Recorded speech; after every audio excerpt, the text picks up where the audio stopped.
आज मैं कला संस्कृता का एक आसान टॉपिक लेता हूँ, सुंदर टॉपिक लेता हूँ, जिस टॉपिक का नाम है वाद्य यंत्र। क्या नाम है? वाद्य यंत्र। बिल्कुल आसान टॉपिक है वाद्य यंत्र। हर एग्जाम में, लगभग एग्जाम की बात करें तो एक या दो क्वेश्चन पक्का कन्फर्म आता ही आता है, कुछ भी पूछ सकता है। अब मैं जिस तरीके से वाद्य यंत्र कराऊंगा तो मेरा मानना है कि आपको इस वीडियो में ही कंठस्थ करवा दूंगा। करें शुरू। देखो, वाद्य यंत्र जब आप पढ़ना तो यूँ पहला सारों पहला जानना थाने ठा होना चाहिए कि आप ये बताओ कि वेदों की संख्या कितनी है। गुरुजी वेद तो 4 है। इन 4 वेद में 3 नंबर पे एक वेद आता है, इस वेद का नाम है सामवेद। क्या नाम है? सामवेद। वाद्य यंत्र का जो उल्लेख मिलता है वो किस वेद के अंतर मिलता है? सामवेद के अंदर मिलता है। इसलिए इस सामवेद को भारतीय संगीत का जनक कहा जाता है। भारतीय संगीत का क्या कहा जाता है दोस्त? जनक कहा जाता है। किसे? सामवेद को। बनावट के आधार पर वाद्य यंत्र को 4 भागों में बांटा है। कितने भागों में? 4। बिल्कुल आसान है। 1 2 3 4।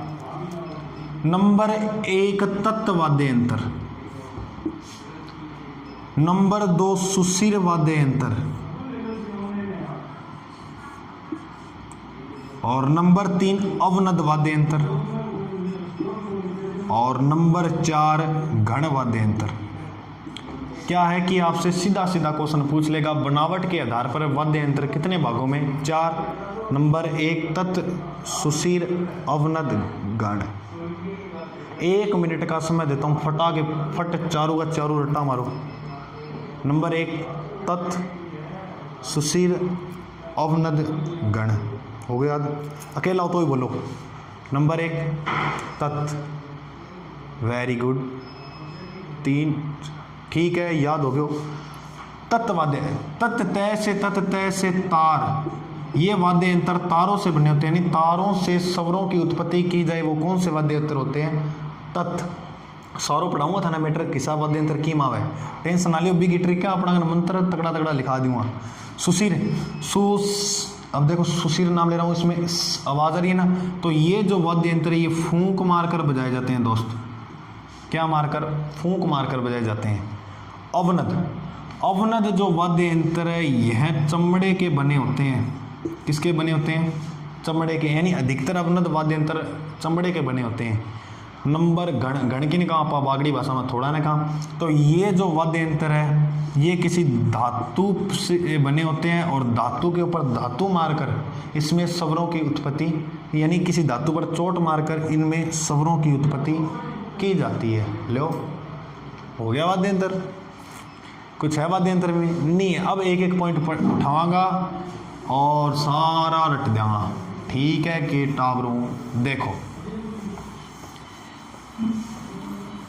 ऊपर लिख दिया थोड़ा, नहीं टॉपिक का नाम पढ़ रहे थे अपने वाद्य यंत्र, और वाद्य यंत्र में सबसे पहला जो भाग पढ़ेंगे इसका नाम है तत् वाद्य यंत्र। ध्यान से सुनना दोस्त, मैं कहता हूं वीडियो में कंठस्थ करा दूंगा, थोड़ा सा ध्यान से देख लेना वीडियो को। देखो, तत् वाद्य यंत्र की ट्रिक याद कर लेना। भूत देखड़ाए थे गुरुजी, कौन देखा? मैं भी कौन देखा। भूत का इशारा, भूत का इशारा दूर से गूंजची, दूर से गूंजची, गूंजेची। बस सारा वाद्य यंत्र आ जाएगा। भूत का इशारा दूर से गूंजची, भूत का इशारा, भूत का इशारा, भूत का इशारा दूर से गूंजची। भू से याद कर लेना बपंग, और ए लगा दियो आगे के बन गयो अपंग। बपंग अपंग वाद्य यंत्र किस श्रेणी के वाद्य यंत्र है? तत्व वाद्य यंत्र के। तय, तय से याद कर लेना तंबूरा या तंदूरा। ये अलग अलग वाद्य यंत्र है, नाम लिखा रहा हूँ, इसको हिंट समझो आप थोड़ा। का से याद कर लेना कमा यचा, कमा यचा। ई से याद कर लेना एक तारा। सा से याद कर लेना सारंगी। और रा से याद कर लेना रावण हत्ता, रावण हत्ता आसान है। दू से याद कर लेना दुकाको। रै से याद कर लेना रवाब। और एक रै से याद कर लेना रवाज, रवाब रवाज। सै से याद कर लेना सुरमंडल। सै से क्या याद करोगे सुरमंडल। गू से याद कर लेना गुजरी। जय से याद कर लेना जंतर वाद्य यंत्र। और ची से याद कर लेना चिंकारा। बस इतना ही तो है। देखो वो आपसे क्या करेगा, सीधा सीधा क्वेश्चन पूछ लेगा, चिंकारा वाद्य यंत्र किस श्रेणी का वाद्य यंत्र है, जंतर वाद्य यंत्र किस श्रेणी का। तो मेरा मानना है कि इससे आपको एकदम बढ़िया कंठस्थ हो जाएगा, बस अभ्यास है। इसको 2 बार लिख के देखना दोस्त, विश्वास के साथ कहता हूँ 2 बार लिख लेना। टिका के रट्टा मार लियो इन्होंने अच्छी तरह, क्वेश्चन गलत नहीं होगा। देखो तत्वाद्य यंत्र, भ से भपंग अपंग, तय से तंबूरा तंदूरा, का से कमायाचा, ई से इकतारा, सा से सारंगी, रा से रावणता, दू से दुकाको, रै से रवाब रवाज, सै से सुरमंडल, गू से गुजरी, जय से जंतर, ची से चिंकारा। इतो समझ में आ गयो बेटा ब्रो, आ गयो। अब देखो एक एक उठाएंगे और सह पढ़ देंगे। सबसे पहले मैं पढ़ूंगा कौन सा वाद्य यंत्र पढ़ेंगे गुरु जी, पहला ही लग गया, चलो भपंग से लग जाते हैं, इसे साफ कर दूँ। हाँ मैं आपको कोई बात नहीं, आराम से उतार लेना, पस करके वीडियो को रोक कर उतार लेना। ये भूत न पढ़ो रहने दें, बाकी सारों साफ कर दें, क्योंकि अच्छी तरह से समझ आ जाएगा। इतो समझ में आ गया नहीं था ना। अब आगे देखो, ऐसे नहीं है कि आपने सोचा गुरुजी पहलो टॉपिक गुरुजी से उठाए हो वाद्य यंत्र, यानी गुरुजी को फेवरेट टॉपिक हो वो। आप मेरे से पूरी कल्चर ही ऐसे कराऊंगा, कोई मर्जी टॉपिक चॉइस आपकी, लेकिन इट्स डिपेंड ऑन यू। बीच में थोड़ी इंग्लिश ही बोलांगा, वो थारा पर डिपेंड करे कि थे ने कितो कंटेस्ट करो, ठीक है कि। अब देखो वैसे अपनों ने एक वाद्य यंत्र पढ़ा था बपंग, ध्यान से सुना दोस्त इस बात को। बपंग जो वाद्य यंत्र है ये डमरू की आकृति का होता है। किसकी आकृति का होता है? डमरू की आकृति का होता है। और ये जो बपंग जादूगर है, सॉरी बपंग का जो जादूगर है वो कहा जाता है जूहर खां मेवाती को। जूहर खां मेवाती। तो जे थारों क्वेश्चन पूछे है बपंग का जादूगर किसे कहते हैं, तो किसे कहते हैं? जूहर खां मेवाती को। नंबर 2, बपंग ने छोड़ दो, अपंग छोड़ दो, तंबूरा तंदूरा छोड़ दो, कोई मोस्ट बस इतना पूछेगा कि ये किस श्रेणी के वाद्य यंत्र है, बता देना। फिर ले लो का से याद कर लेना कमायचा, कमायचा। कमायचा जो वाद्य यंत्र है यह एक ईरानी वाद्य यंत्र है दोस्त। कौन सा? ईरानी वाद्य, यानी उल्लेख मिलता है कि ईरान का वाद्य यंत्र है ये। इस यानी इसकी जो आकृति है वो सारंगी वाद्य यंत्र की तरह है। ये जो लिखा है ना मैंने नाम, यहाँ कहाँ गया, इसमें बहुत सा से सारंगी, इसकी जो आकृति है वो किसके समान है? सारंगी के समान है। इसलिए कमायचा को सारंगी की रानी कहा जाता है। बहुत ही महत्वपूर्ण है। सारंगी की रानी किस वाद्य यंत्र को कहा जाता है? तो कमायचा को। ठीक है। अब जो कमायचा वाद्य यंत्र है, इस कमायचा वाद्य यंत्र में तारों की संख्या कितनी होती है? तार हुए टावरों 27। कितना तारों की संख्या कितनी होती है? 27। और इसका जो वादन करने वाले लोग होते हैं, यानी बजाने वाले जो होते हैं, वो क्या कहलाते हैं? याद रखना, वो कहलाते हैं मांगनियार। क्या कहलाते हैं? मांगनियार। ठीक है कि यार हो जाए, वो था नहीं तो याद। आगे चला कमायचा ई से याद कर लो एक तारा, एक तारा, एक तारा, एक तारो है, लेकिन मैं 2 लिखूंगा। इसमें जो तारों की संख्या होती है वो कितनी होती है दोस्त? 2 होती है। एक है लेकिन मैं क्या लिखूँ? 2। तारों की संख्या कितनी होती है? 2। अब ये सर्वाद्य यंत्र कौन सा होता है? हमने तो देखा नहीं हुआ। नारद जी का नाम सुना होगा, हाँ गुरुजी सुनड़ है। और मीराबाई का, गुरुजी इनका भी सुना हुआ है मीराबाई। ये जो दोनों हैं ये इस वाद्य यंत्र से क्या है भाई, संबंधित है। यानी उल्टा क्वेश्चन पूछेगा आपसे, क्या पूछेगा कि नारद जी व मीराबाई का संबंध किस वाद्य यंत्र से है, तो किससे, एक तारों है, लेकिन तारों की संख्या कितनी है, 2। देखा होगा आपके नारद जी के पास, मीराबाई के पास, देखा है ना, तो ये वही वाद्य यंत्र है। 3 समझ में आ गया तो चालू आगे, बिल्कुल आसान है। देखो यूँ ज़्यादा आसान था ना, किन्ने कौन मिला टावरों, अगर थाने अब बस ना मलाई हो समझो, ये सारा माल दे रहा हूँ आपको मैं, ठीक है। तो रट लियो ढंग बढ़िया तरीके लिख के देख लेना, नोट्स बना लेना साथ साथ, अच्छा है, ठीक है। अपने अब कहाँ तक पढ़ लिया, एक तारा पढ़ लिया, अब आएगा सारंगी। कौन सा वाद्य यंत्र, सारंगी। देखो सारंगी जो वाद्य यंत्र है ये तत्वाद्य में सबसे सर्वश्रेष्ठ वाद्य यंत्र है। दोस्त ध्यान रखना, तत्वाद्य में सबसे सर्वश्रेष्ठ वाद्य यंत्र कौन सा है, तो वो कौन सा है, वो है सारंगी। इसका जो निर्माण है, इसका निर्माण सागवान, केर, सागवान व केर का जो वृक्ष होता है उसकी जड़ों से निर्माण होता है, जड़ों से निर्माण होता है। इसका निर्माण सागवान या केर के वृक्ष की जड़ों से होता है। सारंगी के अंदर जो तारों की संख्या होती है दोस्त, वो याद कर लेना, वो संख्या होती है 27। उसमें भी कितनी थी, 27, इसमें भी कितनी है, 27। अब अनेक प्रकार की सारंगी आएंगी, इनके कोई उपनाम है थोड़ा सा देख लेना। जी हाँ, 1.5 फसली सारंगी, 1.5 फसली सारंगी, अधाबू सारंगी, जोगिया सारंगी, ये इसके प्रकार हैं। गुजराती सारंगी, तो ये याद कर लेना थोड़ा, ये इसके प्रकार है। इसके बाद वाद्य यंत्र आएगा अपना रे से पढ़ा था अपनों ने, रावण हत्ता। आसान है बिल्कुल भी, रावण हत्ता, रावणियों तो बिल्कुल आसान है। रावण के विवाह की चमरी, रावण को सास लोग कितने बताओ।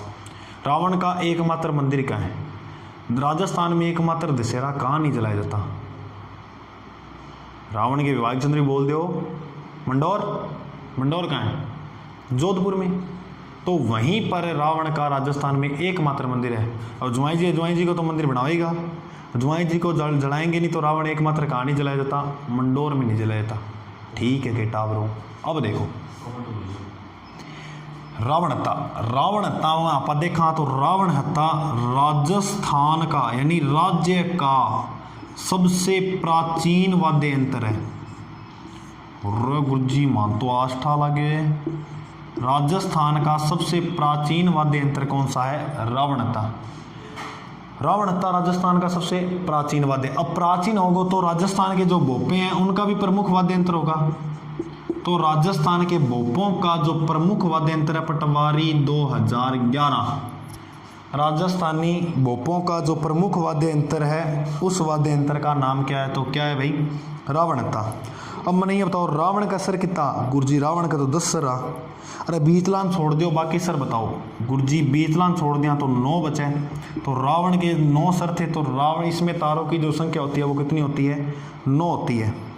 अब देखो ये जो वाद्य यंत्र है इसका जो निर्माण नारियल होनी,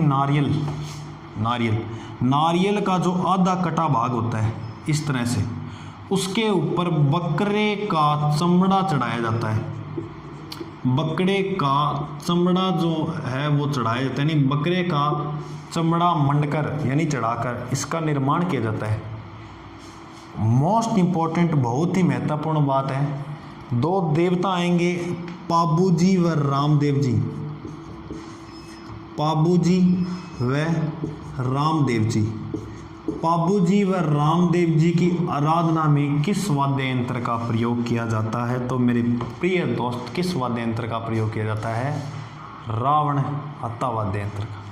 ठीक है, इतना समझ में आया, ठीक है। अब देखो अब पढ़ा रावण तथा समझ में आ गया। आगे देखो,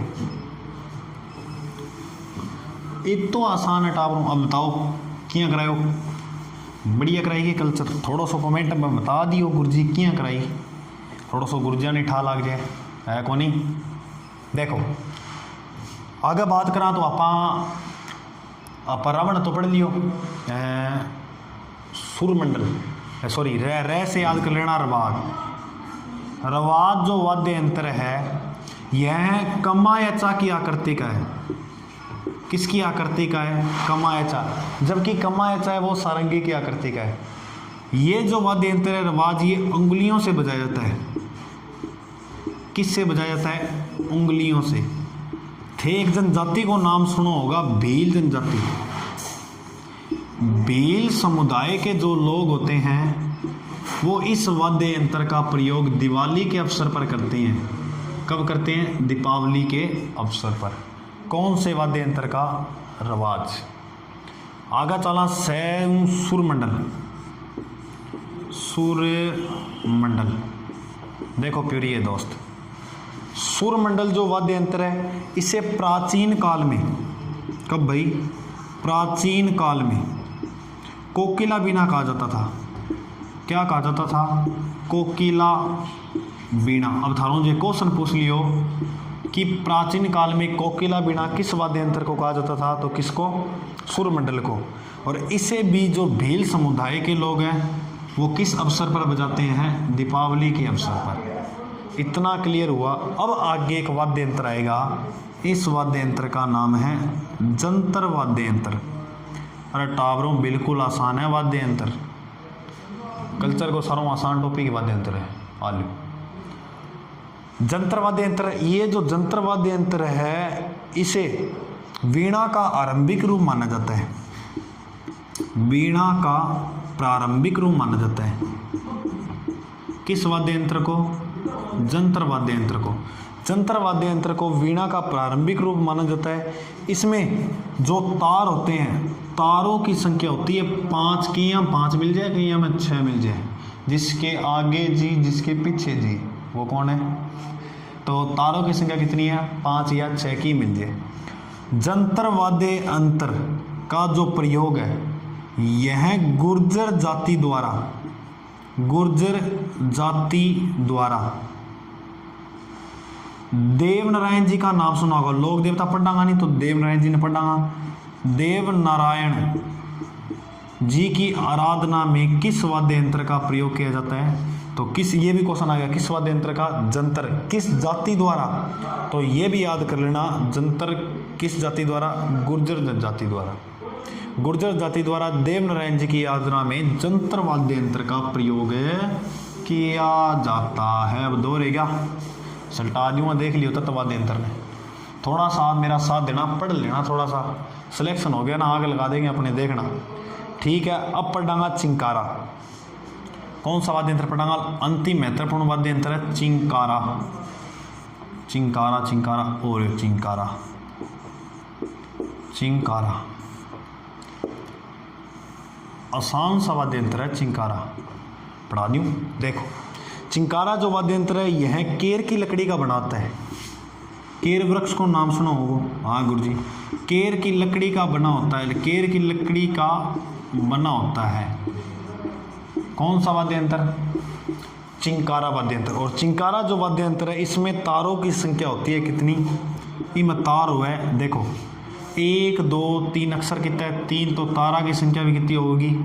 3। चिंकारा वाद्य यंत्र किस जनजाति का प्रमुख वाद्य यंत्र है? जे पूछ लियो तो के लिखोगा टावरों? ग्रासिया जनजाति का प्रमुख वाद्य यंत्र कौन सा है? तो वो कौन सा है? चिंकारा। ठीक है के? समझ में आ गया दोस्त, समझ में आ गया? ये था तत्व वाद्य यंत्र। आसान हो बिल्कुल, बहुत का इशारा दूर से गूंज सी, एक एक न पकड़ के सारा सल्टा दो। अब अगला बच गया बे पढ़ांगा नेक्स्ट भाग में। तब तक के लिए जय हिंद। व्यू बा बढ़िया दे दियो, फिर मैं आगे और जोश आऊँगा। जितना ही मैंने सहयोग देगा, इतना ही कमेंट करूँगा, इतना ही जोश मांगूंगा और सारा कमेंट पढ़ के रिप्लाई दूंगा। ठीक है।